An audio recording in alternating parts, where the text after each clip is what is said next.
WeWork's ascent wasn't just about office space, it was about a grander vision of community, a physical social network that promised to revolutionize how people worked and lived. Founded in 2010 by Adam Neumann and Miguel McKelvey, the company rapidly expanded, transforming the mundane office into a vibrant, amenity-rich experience. This narrative, expertly crafted and relentlessly marketed, captured the imagination of investors and aspiring entrepreneurs alike, propelling WeWork from a co-working startup to a global phenomenon, seemingly on the cusp of redefining urban professional life. WeWork's appeal stemmed from its ability to offer flexible, turnkey office solutions, a godsend for freelancers, startups, and even large corporations seeking satellite offices without long-term commitments. This model, seemingly simple, tapped into a growing demand for agility in the modern economy. By mid-2016, the company boasted over 100 locations globally, a testament to its rapid execution and the perceived market hunger for its unique blend of hospitality and workspace. The strategy wasn't just selling desks, it was selling an experience, a lifestyle. What began as a practical real estate solution quickly escalated into a venture capital darling, with valuations soaring to astronomical heights. By early 2019, WeWork commanded a staggering private valuation of $47 billion, making it one of the most valuable startups globally. This figure, often justified by its tech company status rather than its real estate fundamentals, underscored a broader market trend of prioritizing growth and disruption over traditional profitability metrics. Investors, mesmerized by Neumann's charisma and the promise of perpetual expansion, poured billions into the company. The primary architect of WeWork's inflated valuation was Masayoshi Son's SoftBank. Through its Vision Fund, SoftBank invested over $18.5 billion into WeWork across multiple rounds, becoming its largest backer. Son famously encouraged Neumann to go crazier, pushing for even faster expansion and higher spending. This investment, a substantial portion of the Vision Fund's capital, was a testament to Son's belief in WeWork's transformative potential and Adam Neumann's ability to execute a global vision, despite mounting financial losses. A critical distinction, often blurred by WeWork's marketing, was whether it was a tech company or a real estate company. Its core business involved leasing properties long-term and subleasing them short-term, a classic real estate arbitrage model. Yet, its valuation and investor narrative consistently framed it as a technology innovator. This fundamental mischaracterization allowed it to command multiples far beyond traditional real estate firms, even as its underlying economics remained firmly rooted in brick and mortar, complete with hefty capital expenditures and operational risks.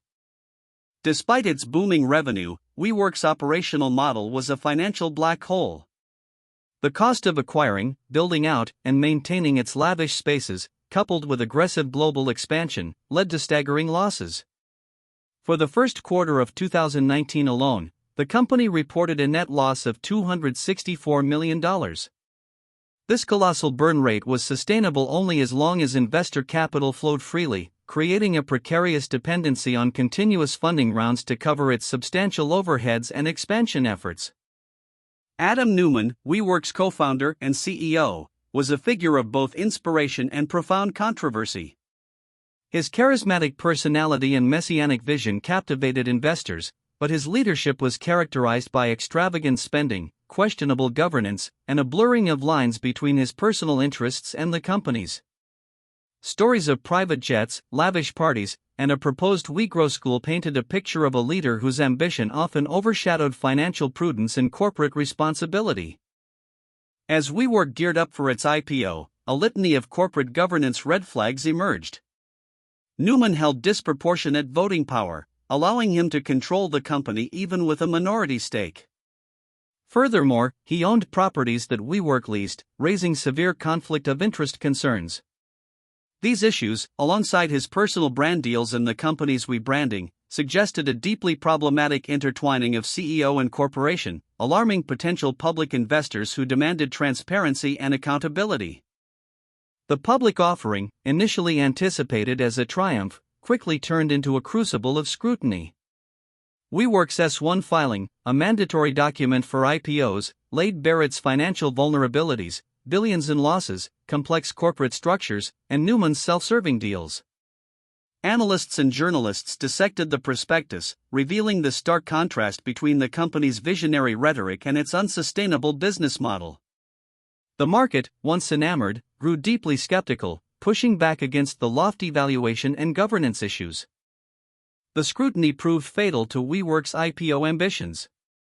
The initial target valuation of $47 billion plummeted.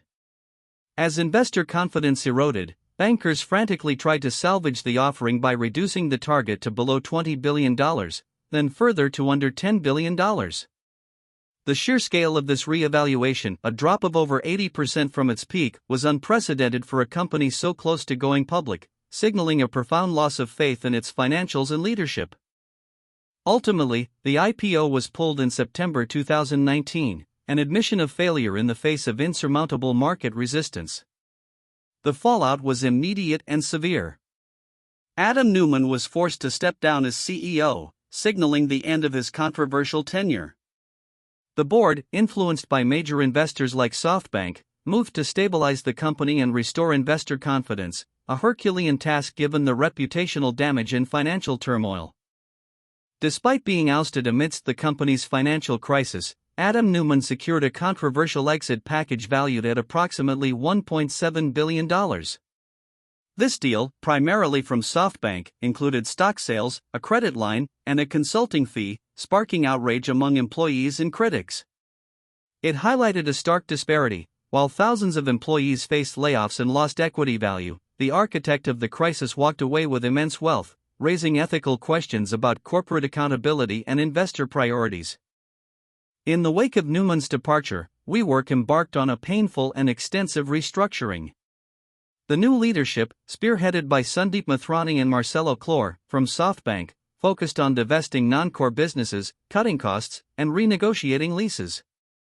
Thousands of employees were laid off, and the company significantly scaled back its ambitious global expansion plans. The goal was simple: to pivot from hypergrowth to profitability, demonstrating that the core business could, in fact, generate positive cash flow. After its failed IPO attempt, WeWork eventually went public in October 2021 through a special purpose acquisition company, or SPAC, merger with WeWork's Acquisition Corporation. This backdoor approach allowed the company to bypass the intense scrutiny of a traditional IPO.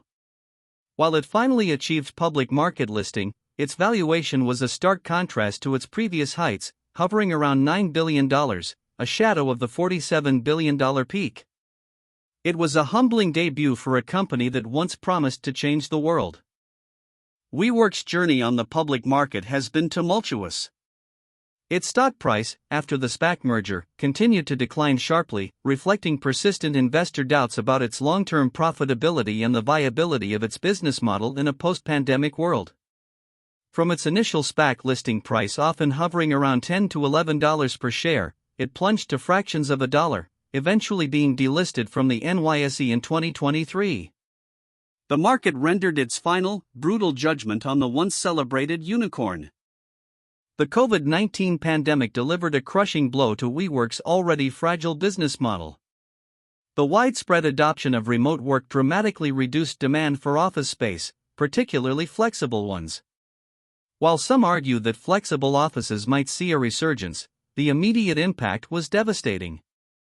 WeWork, heavily reliant on high occupancy rates, faced a world where offices emptied out, accelerating its financial woes and challenging the very premise of communal workspace. The culmination of years of financial missteps, lavish spending, and changing market dynamics arrived in November 2023 when WeWork filed for Chapter 11 bankruptcy protection. This move, primarily to restructure its massive debt and renegotiate expensive leases, was a grim yet inevitable milestone. It marked the official end of an era where venture capital exuberance overlooked fundamental business principles, bringing the once high-flying unicorn crashing back to earth. WeWork's collapse serves as a potent cautionary tale for investors. The overwhelming focus on growth at all costs, fueled by charismatic founders and boundless capital, often blinds investors to underlying financial realities. The tech company narrative, when applied to a fundamentally real estate business, distorted perception and valuation. This case highlights the perils of unchecked venture capital enthusiasm, or due diligence is sometimes sacrificed for the pursuit of the next unicorn in fear of missing out. Beyond financial misjudgment, WeWork's saga underscored the critical importance of robust corporate governance. Adam Neumann's excessive control, conflicts of interest, and the blurring of personal and corporate finances were blatant red flags. The failure of the board and key investors to curb these excesses until it was too late illustrates a significant breakdown in oversight. Good governance isn't merely a formality, it's a fundamental safeguard against corporate malfeasance and a prerequisite for sustainable growth, especially in public markets. At its core, WeWork's spectacular rise and fall reminds us that business fundamentals eventually prevail. A compelling vision and sleek design cannot indefinitely mask an unsustainable economic model. A company must, at some point, demonstrate a clear path to profitability without endless capital injections.